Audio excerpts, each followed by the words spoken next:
Hello everyone आमे class 9th रो त्रिकोणमिति पढ़ुथिले। त्रिकोणमिति रे आमे अनुशीलनी 7 एटा करूथिले आ 1 रु 6 नंबर जे आमे कंप्लीट करि सारिथिले। ठीक अछि, एबे आमे 7 नंबर करिबा। ठीक अछि, 7 नंबर रे कोन कहिछि देखो, त्रिभुज एबीसी रे ए कोन होछि 90 डिग्री, एबी बाहुर दैर्घ्य होछि 20 सेंटीमीटर, एसी बाहुर दैर्घ्य होछि 21 सेंटीमीटर। हेले sin b cos c और tan b रो मूल्य केते बा मूल्य निरूपण करो। बुझि पारिलो? ताहेले देखो आमे कौन करिबा, गोटे त्रिभुज काटिबा। त्रिभुज एबीसी देछि ना, तो आमे त्रिभुज एबीसी काटिबा। किंतु देखो एठी कहिछि ए कोणटा 90 डिग्री, माने गोटे 90 डिग्री माने कोन समकोणी त्रिभुज। तो एठी आमे गोटे समकोणी त्रिभुज काटिबा। देखो मु एठी गोटे कोन कली समकोणी त्रिभुज काटिली। तार ना देबा कोन एबीसी। ठीक अछि, किंतु को कोणटा 90 डिग्री हबो, एटा तो 90 डिग्री ना ए कोणटा, तो से कोण कहिछि ए कोण, एटा लेखा हिछि ए। ठीक अछि, तो ए कोणटा 90 डिग्री कहिछि माने ए कोणर ना दे देबा आमे कोण ए। तो एटा जदी ए देली मु याकु ना दे जोछि बी आ एटा को ना दे जोछि कोण सी। बुझि पारिलो? तापरे कहिछि एबी बाहुर दैर्घ्य 20 सेंटीमीटर। एई एबी जो बाहु अछि तार दैर्घ्य केते 20 सेंटीमीटर मु एठी लिखि देली। ठीक अछि, तापरे एसी बाहुर दैर्घ्य हमकु केते देछि 21 सेंटीमीटर। एसी बाहुर दैर्घ्य केते देछि 21 सेंटीमीटर मु एठी लिखि देली। एसी जगह 21 सेंटीमीटर। तापरे हमकु sin b cos c आ tan b रो मूल्य बाहर करबा को पड़िबो। बुझि पारिलो? किंतु एई सब मूल्य बाहर करबा आगरु आमे बीसी बाहुर दैर्घ्यटा आगो बाहर करि नेबा। ठीक अछि, काहे कि एबी बाहुर दैर्घ्य देछि 20 सेंटीमीटर, एसी बाहुर दैर्घ्य देछि 21 सेंटीमीटर, किंतु बीसी बाहुर दैर्घ्य देइनि। तो प्रथमे आमे कोन बाहर करबा बीसी बाहुर दैर्घ्य। केमिति बाहर करबा देखो, तुमे फार्मूला पढिथिलो, कोन फार्मूला पढिथिलो, h स्क्वायर इक्वल टू कोन हुए p स्क्वायर प्लस कोन b स्क्वायर। एटा होछि पाइथागोरस थ्योरम। बुझिहेला? तो h जदि एठी लेखिबो स्क्वायर को हटै देबो, ताहले ए पटे कोन हो जिबा p square plus b square रो रूट ओवर। बुझिहेला? तो देखो एई दुई बाहुर दैर्घ्य हमकु दे देछि, तो एई 3 नंबर बाहुर दैर्घ्य हमें आराम से बाहर करि पारिबा। बुझि पारिलो? एई फार्मूलाटा पकेकी याकू कोन कह जे पाइथागोरस थ्योरम। किंबा एमिति h हिसाब रे न लेखि कि तुमे कोन लेखि पारिबो, आमकु बीसी बाहुर दैर्घ्य दरकार अछि, तो हमें कोन लेखिबा बीसी रो स्क्वायर इक्वल टू कोन लेखि पारिबा एबी बाहुर स्क्वायर प्लस एसी बाहुर स्क्वायर। कोन लेखि पारिबा एबी बाहुर स्क्वायर प्लस एसी बाहुर स्क्वायर।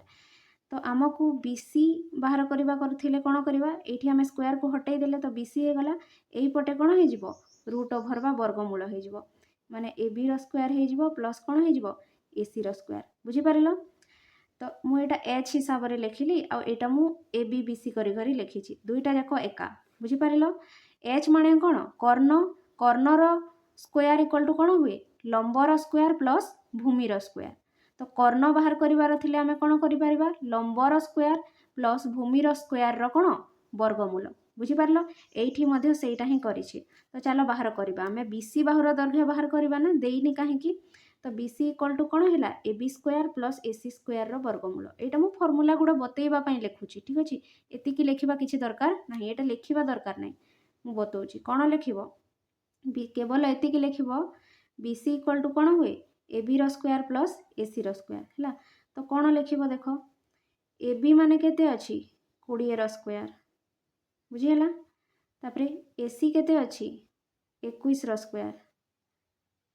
एसी जगह 21 बसते देली तार कोन देबी स्क्वायर, ता बाहर कोन देबी वर्गमूल। ठीक अछि, ताहले 20 रो स्क्वायर केते हुए 20 रो स्क्वायर 400 हुए। ठीक अछि, आ 21 रो स्क्वायर केते हुए 21 रो स्क्वायर 441 हुए। लिखि देली हैला। स्क्वायर माने कोन वर्ग। ठीक अछि, स्क्वायर माने होछि वर्ग। ताहले केते हे जिवो 400 आ 441, 1 आ 0 हैला 1, 4 आ 0 हैला 4, 4 4 हैला केते 8। बुझिहेला? तार वर्गमूल। तो 841 रो वर्गमूल केते बाहरिबो 29। वर्गमूल बाहर करी जदी सिखिनो वर्गमूल बाहर करी सिखिबो। बुझिहेला? तो 841 रो वर्गमूल केते बाहरिला 29। बुझिहेला? तापरे माने कोन बुझिलो बीसी रो दैर्घ्य जो आमे बाहर करूथिले केते बाहरिला 29।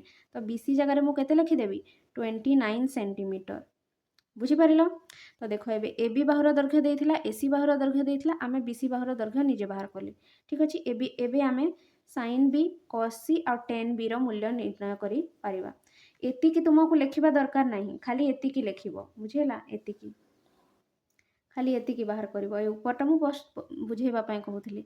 तापरे चलो आमे बाहर करिबा। प्रथमे कहार दैर्घ्य बाहर प्रथमे कहार मूल्य बाहर करिबा। प्रथमे बाहर करिबा आमे साइन बी। कोन लेखाई छी एठी साइन बी। तो चलो साइन बी रो मूल्य बाहर करिबा। साइन बी बुझेला। साइन बी माने कोन बुझिछो साइन थीटा कहि परिबा आमे एठी बुझेला। साइन बी माने कोन बुझिछो साइन थीटा। देखो केमिति करिबा। बी कहिछि माने एई कोण को आमे कोन धरिबा एई कोण को थीटा धरिबा बुझेला। तुमे जदि एई कोण को थीटा धरिबो हेले कोउटा बी कोउटा पी आ कोउटा एच हबो। एई कोणटा जेते बेले थीटा हबो एई तलटा तो सब बेले कोन होई जाय बी हुए। बुझी पारलो। एई कोणटा थीटा तो ता तलटा कोन हेबो बी आ ता सामना रे जोटा अछि सेटा कोन हे जिवो पी हे जिवो आ एईटा कोन हे जिवो एच हे जिवो। बुझी पारिलो। तो साइन थीटा इक्वल टू कोन हुए साइन थीटा मु एठी लिखि दउछि बुझेबा पई। कोठी लिखिबी मु एठी लिखि दउछि देखो साइड रे। साइन थीटा इक्वल टू कोन हुए साइन थीटा इक्वल टू हुए P by H. Sine theta equal to कोन हुए पी बाय एच बा लंब विभक्तक कर्ण। तो साइन बी रो दैर्घ्य भी कोन हेबो पी बाय एच। पी कोटा एटा ठीक अछि माने एसी ऊपर लिखिबी केते एसी। पी रो तले कोन हुए एच हुए। एच कोटा एटा होछि एच माने बीसी बुझियला। तो तले लिखि देबी केते बीसी ठीक अछि। तापरे एसी रो दैर्घ्य केते अछि 21 सेंटीमीटर। तो ऊपर लिखि देबी 21। तापरे बीसी अछि तले बीसी रो दैर्घ्य केते अछि 29 सेंटीमीटर। तो तले लिखि देबी केते 29। देखो बाहरी गला उत्तर। बुझी पारिलो।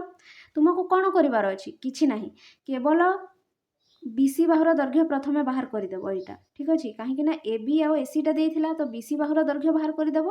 तापरे साइन बी कॉस सी और टेन बी रो मूल्य आपे आपे बाहरी जिवो। तापरे आमे कहार मूल्य बाहर करबा कॉस सी रो मूल्य। बुझी पारिलो। कॉस सी रो मूल्य बाहर करबा कॉस सी। देखो कॉस थीटा इक्वल टू कोन हुए मु एठी लिखि दउछि कॉस थीटा इक्वल टू हुए बी बाय एच। बुझी पारिलो। कॉस थीटा इक्वल टू कोन हुए बी बाय एच। किंतु देखो ताहेले एइटा होछि बी आ एउटा होछि एच एमिति हबो कि ना हेबोनी। काहे कि ना देखो एठी कॉस सी कहिछि माने एबे आमे सी कोण को थीटा धरिबा। कहा को थीटा धरिबा सी कोण को थीटा धरिबा। तो जदि सी कोणटा थीटा हैला हेले कोउटा लंब कोउटा भूमि आ कोउटा कर्ण हबो। जदि एई कोण को थीटा धरिबा तार सामना बाहुटा हेबो कोण पी बा लंब ता तले जो बाहुटा अछि सेटा हे जिवो कोण बी बा भूमि आ एटा एच को एच ही रहिबो। बुझी पारिलो ना। काहे कि ना एबे आमे सी कोण को धरिछि बी कोण को धरुनु बुझियला। तापरे मु कोण करबी देखो cos सी माने कोण cos theta equal to B by H हुए माने बी कोटा एसी ऊपर रहिला एसी तले रहिबो एच एच कोटा बीसी बुझियला। तो एसी जगह रे केते बसेबा 21 सेंटीमीटर आ बीसी जगह रे केते बसेबा 29 सेंटीमीटर। बुझी पारिलो। तो आमको cos सी रो वैल्यू मिली गला। तापरे आमे बाहर करबा tan b रो मूल्य। बुझी पारिलो। तापरे चलो बाहर करबा आमे tan b रो मूल्य। एठी मु लिखुची कोन tan b ठीक अछि। आ साइड रे मु फार्मूलाटा लिखि दउची tan थीटा इक्वल टू कोन हुए tan theta equal to p by b हुए। तो कोउटा p आ कोउटा b तो प्रथमे जानिबा ना हमें देखो tan b अछि ना तो b कोण को थीटा धरिबा। एई कोण को जेते बेले थीटा धरिबो एईटा हे जिवो b हैला एटा हे जिवो b आ एईटा हे जिवो p आ एटा हे जिवो कोण h। बुझी पारिलो। ताहेले आमे कोण करिबा p बाय b हैला p कोउटा एईटा होछि p तो ac कोण लिखिबा आमे p जगह रे लिखिबा ac। तापरे कोण अछि b अछि b कोउटा b हबो एटा माने कोण b b न कहि करी ab कहि पारिबा ab। बुझी पारिलो। आमे कोण लिखिबा ab। ताहेले ac रो मूल्य देइछि 21 सेंटीमीटर आ ab रो मूल्य देइछि 20 सेंटीमीटर। देखो ac रो मूल्य देइछि 21 सेंटीमीटर और ab रो मूल्य देइछि 20 सेंटीमीटर। तो कोण बाहरी गला हमर 21 विभक्तक 20। बुझी पारिलो ना नाही जे बुझी पारिनो आ थरे बुझेबी। देखो तुमको जहा कहिथिला लिखिदेलो ए कोण देइथिला 90 डिग्री लिखिदेलो AB बाहुर दैर्घ्य 20 सेंटीमीटर देइथिला लिखिदेलो तापरे AC बाहुर दैर्घ्य 21 सेंटीमीटर देइथिला लिखिदेलो କିନ୍ତୁ ତୁମକୁ BC ବାହୁର ଦୈର୍ଘ୍ୟ ଦେଇନଥିଲା, ସେଥିପାଇଁ ତୁମେ ପ୍ରଥମେ କ'ଣ ବାହାର କଲ, BC ବାହୁର ଦୈର୍ଘ୍ୟ ବାହାର କଲ ପାଇଥାଗୋରସ୍ ଥିଓରମ୍ ପକେଇକି। କେତେ ବାହାରିଲା? 29 ବାହାରିଲା। ତ ଏଠି 29 ଲେଖିଦେଲ। ଠିକ୍ ଅଛି। ତାପରେ ତୁମେ ସାଇନ୍ B, cos C ଆଉ tan B ର ମୂଲ୍ୟ ବାହାର କରିବ। ତ ସାଇନ୍ B ର ମୂଲ୍ୟ କିପରି ବାହାର କରିବ? B କୋଣକୁ ଥିଟା ଧରିବ, B କୋଣକୁ ଥିଟା ଧରିବ, B କୋଣକୁ ଥିଟା ଧରିଲେ ଏଇଟା ହେଇଯିବ P, ଏଇଟା ହେଇଯିବ B ଆଉ ଏଇଟା ହେଇଯିବ H। ସାଇନ୍ ଥିଟାର ମୂଲ୍ୟ ହେଉଛି କ'ଣ? P/H, ମାନେ P କୋଉଟା? ଏଇଟା। ତ AC ରହିବ ଉପରେ, H କୋଉଟା? BC ରହିବ ତଳେ। ତାପରେ ଯେତିକି ଦୈର୍ଘ୍ୟ ଅଛି, AC ର ଦୈର୍ଘ୍ୟ 21 ଆଉ BC ର ଦୈର୍ଘ୍ୟ 29 ଲେଖିଦେବ। ତାପରେ cos C ଯେତେବେଳେ ବାହାର କରିବାର ଥିଲା, ତୁମେ C କୋଣକୁ ଥିଟା ଧରିବ। ଦେଖ ଏଇଟା ତୁମେ C କୋଣକୁ ଥିଟା ଧରିବ, ଏଇଟାକୁ ଦେଖିବନି ଆଉ। ଏବେ C କୋଣ ଥିଟା ହେଇଗଲା। ଯେତେବେଳେ C କୋଣ ଥିଟା ହେଇଯିବ ସବୁ ବଦଳିଯିବ। ଏଠି B ଥିଲା ନା, ଏଇଟା ଏବେ P ହେଇଯିବ। ଆଉ ଏଇ ଯେଉଁ ତଳ ବାହୁଟା କ'ଣ ହେଇଯିବ? ଭୂମି ହେଇଯିବ। ଏଇ କୋଣକୁ ଲାଗିକରି ଯେଉଁ ତଳ ବାହୁଟା ସେଟା ଭୂମି, ତାର ସାମ୍ନାଟା ହେଇଗଲା କ'ଣ? ଲମ୍ବ, ଆଉ ଏଇ ବାହୁଟା ହେଇଗଲା କ'ଣ? କର୍ଣ୍ଣ। ପଢ଼େଇଛି ଏଇଟା ସବୁ ମୁଁ। ଠିକ୍ ଅଛି। ତାପରେ ଫର୍ମୁଲା ପକେଇବ। cos θ ଇକ୍ୱାଲ୍ ଟୁ କ'ଣ ହୁଏ? B/H। ତ B କୋଉଟା? ଏଇଟା ହେଲା B, ମାନେ AC। H କୋଉଟା? BC, ମାନେ ଏଇଟା ହେଇଯିବ କ'ଣ? BC। AC ର ଦୈର୍ଘ୍ୟ ହେଲା 21, BC ର ଦୈର୍ଘ୍ୟ ହେଲା 29। ଏମିତି ବାହାରିଗଲା। ସେହିପରି tan B ର ମୂଲ୍ୟ ମଧ୍ୟ ବାହାର କରିପାରିବ। ଠିକ୍ ଅଛି। ତାପରେ ଆମେ 8 ନମ୍ବରଟା କରିବା। 8 ନମ୍ବରରେ କ'ଣ ଦିଆଯାଇଛି ଦେଖ। cos θ ଇକ୍ୱାଲ୍ ଟୁ 3/5, ମାନେ cos θ ର ମୂଲ୍ୟ ଦେଇଛି 3/5, ହେଲେ sin θ ମାଇନସ୍ cos θ ହରଣ 2 tan θ ର ମୂଲ୍ୟ ନିରୂପଣ କର। ଠିକ୍ ଅଛି। cos θ ର ମୂଲ୍ୟ ଦେଇଛି ଆଉ ଏଇଟା ବାହାର କରିବାକୁ କହିଛି। ଠିକ୍ ଅଛି। sin θ ର ମୂଲ୍ୟ ଦେଇନି। ଠିକ୍ ଅଛି। cos θ ର ମୂଲ୍ୟ ଦେଇଛି ଆଉ tan θ ର ମୂଲ୍ୟ ବି ଦେଇନି। ଠିକ୍ ଅଛି। ତ ଆମେ କ'ଣ କରିବା, ପ୍ରଥମେ sin θ ଆଉ tan θ ର ମୂଲ୍ୟ ବାହାର କରିବା। ଠିକ୍ ଅଛି। ତ sin θ ର ମୂଲ୍ୟ ଏଠି ବସେଇବା, cos θ ର ମୂଲ୍ୟ ଏଠି ବସେଇବା ଆଉ tan θ ର ମୂଲ୍ୟ ଏଠି ବସେଇଲେ ଉତ୍ତର ବାହାରିଯିବ। ଠିକ୍ ଅଛି। ତ ଦେଖ, ଆମେ ଆଗରୁ ପଢ଼ିଥିଲେ ଗୋଟେ ତ୍ରିକୋଣମିତିକ ଅନୁପାତ ଦେଇଥିଲେ, ବାକି ତ୍ରିକୋଣମିତିକ ଅନୁପାତ ଗୁଡ଼ିକ ଆମେ ସହଜରେ ବାହାର କରିପାରିବା। ତ ଏଠି cos θ ର ମୂଲ୍ୟ ଯଦି ଦେଇଛି, ଆମେ sin θ ଆଉ tan θ ଆରାମସେ ବାହାର କରିପାରିବା। ତ ପ୍ରଥମେ ବାହାର କରିବା sin θ ର ମୂଲ୍ୟ। କାହାର ମୂଲ୍ୟ? sin θ। ତୁମେ ଫର୍ମୁଲା ପଢ଼ିଥିଲ sin ଆଉ cos ର ରିଲେସନ୍ ଅଛି। ତ cos θ ର ମୂଲ୍ୟ ଦେଇଥିଲେ sin θ ର ମୂଲ୍ୟ କିପରି ବାହାର କରାଯାଏ? ଫର୍ମୁଲା ପକାଯାଏ। କ'ଣ? 1 ମାଇନସ୍ cos ସ୍କୋୟାର ଥିଟାର ବର୍ଗମୂଳ। 1 ମାଇନସ୍ cos ସ୍କୋୟାର ଥିଟାର ବର୍ଗମୂଳ। ବହିରେ ବି ଅଛି, ମୁଁ ପଢ଼େଇଛି ବି, ଦେଖିବ। ତ ଏଇଟା ଚାଲ କରିବା। ତୁମେ ଆକ୍ଚୁଆଲି ତଲକୁ ତଲ କରିବ, କିନ୍ତୁ ମୁଁ ବି ତଲକୁ ତଲ ହିଁ କରିଦିଏ। ଠିକ୍ ଅଛି। ତଲକୁ ତଲ ହିଁ କରିବ। ଠିକ୍ ଅଛି। ତାପରେ କ'ଣ କରିବା ଦେଖ, 1 କୁ 1 ରହିଲା, ମାଇନସ୍କୁ ମାଇନସ୍ ରହିଲା। cos θ ଜାଗାରେ ଆମେ କେତେ ପକେଇବା? 3/5 ଦେଇଛି, ତ ଏଠି ଆମେ ବସେଇଲେ 3/5 ହେଲା। କିନ୍ତୁ cos θ ର ସ୍କୋୟାର ଅଛି, ତ ସ୍କୋୟାର ଦେଇଦେଲେ, ବା ବର୍ଗ କହିବା ଆମେ। ତାପରେ ବର୍ଗମୂଳ ଚିହ୍ନ ଥିଲା, ଦେଇଦେଲେ। ତାପରେ କ'ଣ କରିବା ଦେଖ, 1 କୁ 1 ରହିବ, ମାଇନସ୍କୁ ମାଇନସ୍ ରହିବ। 3 ର ବର୍ଗ କେତେ? 9। 5 ର ବର୍ଗ କେତେ? 25 ଲେଖିଦେଲେ। ତାପରେ ପୁଣି ବର୍ଗମୂଳ ଚିହ୍ନ ଦେଇଦେବେ। ତାପରେ କ'ଣ କରିବା ଦେଖ, 1 ବିୟୋଗ 9/25 ଅଛି। ବିୟୋଗ କରିବା ପାଇଁ ଲସାଗୁ କେତେ ଯିବ ତଳେ? 25 ଯିବ। ବୁଝିହେଲା। ତାପରେ 25 କେ କ'ଣ ହେବ? 25। ମାଇନସ୍କୁ ରହିବ ମାଇନସ୍, ତାପରେ 9କୁ ରହିବ କ'ଣ? 9 ହେଲା। ତଲେ ହରରେ 25 ଥିଲା, ତ ଲସାଗୁ 25 ଗଲା। ତାପରେ 25 1 ଗୁଣନ ହେଇକରି 25 ହେଇଗଲା। ମାଇନସ୍କୁ ମାଇନସ୍ ରହିଲା, 9କୁ 9 ରହିଲା। ହେଲା। ଏଇଟା ଭଗ୍ନାଂଶର ବିୟୋଗ କଲେ। ତାପରେ ଲବରେ 25 ବିୟୋଗ 9 ଅଛି, 25ରୁ 9 ବିୟୋଗ କଲେ ହେଇଯିବ 16, ଆଉ ହରରେ ଅଛି 25। ବୁଝିହେଲା। ବର୍ଗମୂଳ ଚିହ୍ନ ଦେଇଦେଲେ। ତାପରେ କ'ଣ ହେବ କହ? 16ର ବର୍ଗମୂଳ କେତେ? 16ର ବର୍ଗମୂଳ ହେଉଛି 4, ଆଉ 25ର ବର୍ଗମୂଳ କେତେ? 5। ତ 16ର ବିଭକ୍ତକ 25ର ବର୍ଗମୂଳ ଥିଲା ନା, ତ 16ର ବର୍ଗମୂଳ 4 ଆଉ 25ର ବର୍ଗମୂଳ କେତେ? 5। ତ ଏଠି ଆମକୁ sin θ ର ମୂଲ୍ୟ କେତେ ମିଳିଗଲା? 4/5। ବୁଝିହେଲା। ଆଉ କାହାର ମୂଲ୍ୟ ବାହାର କରିବାର ଅଛି? ଆଉ ଆମକୁ tan θ ର ମୂଲ୍ୟ ବାହାର କରିବାର ଅଛି। tan θ ର ମୂଲ୍ୟ କିପରି ବାହାର କରିବା? ଆମେ ଫର୍ମୁଲା ପଢ଼ିଛେ। tan θ ଇକ୍ୱାଲ୍ ଟୁ କ'ଣ ହୁଏ? sin θ ବିଭକ୍ତକ cos θ ହୁଏ। ଠିକ୍ ଅଛି। ଏଇ ଫର୍ମୁଲା କାହିଁକି ପକେଇଲେ? କାହିଁକି ନା ଏଠି sin θ ର ମୂଲ୍ୟ ଆମେ ପାଇଲେ ଆଉ cos θ ର ମୂଲ୍ୟ ଆମକୁ ଦେଇଛି। ତ ଏଠି ଆମେ ଯଦି ବସେଇ ଦେବା, ତାହେଲେ tan θ ର ମୂଲ୍ୟ ବି ବାହାରିଯିବ। ତାହେଲେ କ'ଣ ହେବ କହ? sin θ ଜାଗାରେ ମୁଁ କେତେ ବସେଇବି? 4/5। ତ ମୁଁ sin θ ଜାଗାରେ ଲେଖିଦେଲି 4/5 ହେଲା। ତାପରେ ବିଭକ୍ତକ ଦେଇଦେବା। तापर cos थीटार मूल्य केते देछि cos थीटार मूल्य देछि 3 विभक्तक 5 एठी बसई देले केते 3 विभक्तक 5 बुझिहेला तापर कोन हबो इक्वल टू टा एक्चुअली एठी दबो ठीक अछि 4 विभक्तक 5 विभक्तक 3 विभक्तक 5 तो 4 विभक्तक 5 टा 4 विभक्तक 5 रहिला ऊपरे एईटा हरण थिला देख तले अछि माने एबे ताको गुणन करि देबा तो उल्टी जीवो 3 विभक्तक 5 टा कोन हे जीवो 5 विभक्तक 3 हे जीवो 5 और 5 कैंसिल हे गला आ केते हे गला ऊपरे रहिला केते 4 आ तले केते रहिला तले रहिला 3 बुझिहेला ऊपरे रहिला 4 तले रहिला 3 तो tan थीटार मूल्य एबे बाहरी गला केते 4 विभक्तक 3 माने sin थीटार मूल्य पाई गले tan थीटार मूल्य पाई गले आ cos थीटार मूल्य आगरु हमकु देइथिला तापरे हमें जोटा पचारिथिला जहार मूल्य बाहर करबा कहितला सेटा बाहर करबा कोन कहितला हमकु कहितला sin theta minus cos theta ठीक अछि लिखि देले तापरे कोन देइथिला हमकु हरण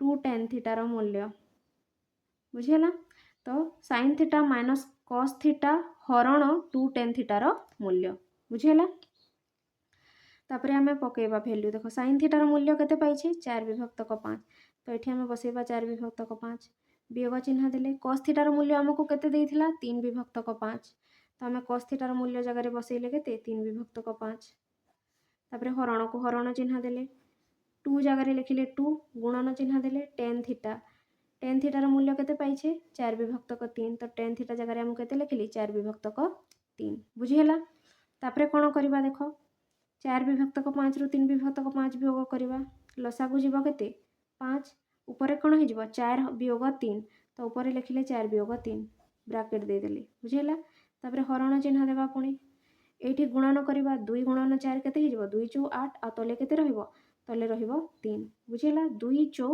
8 आ तले केते रहिला 3 हैला तापरे हमें कोन करबा देखो 4 रु 3 गले केते हबो 4 रु 3 गले 1 हबो तले केते रहिबो तले रहिबो 5 तापरे हरण चिन्ह अछि देई देले केते अछि 8 विभक्तक 3 ठीक अछि बंधनी को हटेई देले तापरे कोन करबा देखो एठी करूछि साइड आडे 1 विभक्तक 5 को 1 विभक्तक 5 रहिबो तापरे हरण जो अछि ना हरण को हमें गुणन लिखि देबा ताहले कोन हबो ए जो 8 विभक्तक 3 अछि सेटा उल्टी की केते हे जिवो 3 विभक्तक 8 हे जिवो बुझिहेला ताहले उत्तर केते बाहरिबो 3 1 3 लव सह लव गुणन हैला तापरे हर को हर सह गुणन करले केते हबो सह हर गुणन हैला माने 5 सह 8 गुणन हे की केते हे गला 40 1 3 3 5 8 40 माने यार उत्तर बाहरी गला केते 3 विभक्तक 40 एई जो हमको बाहर करबा को कहितला sin theta minus cos theta हरण 2 tan थीटार मूल्य केते बाहरी गला 3 विभक्तक 40 बुझी पारिलो एईटा जो कहितला यार मूल्य निरूपण कर तार मूल्य केते बाहरी गला तार मूल्य बाहरी गला 3 विभक्तक 40 बुझी पारिलो।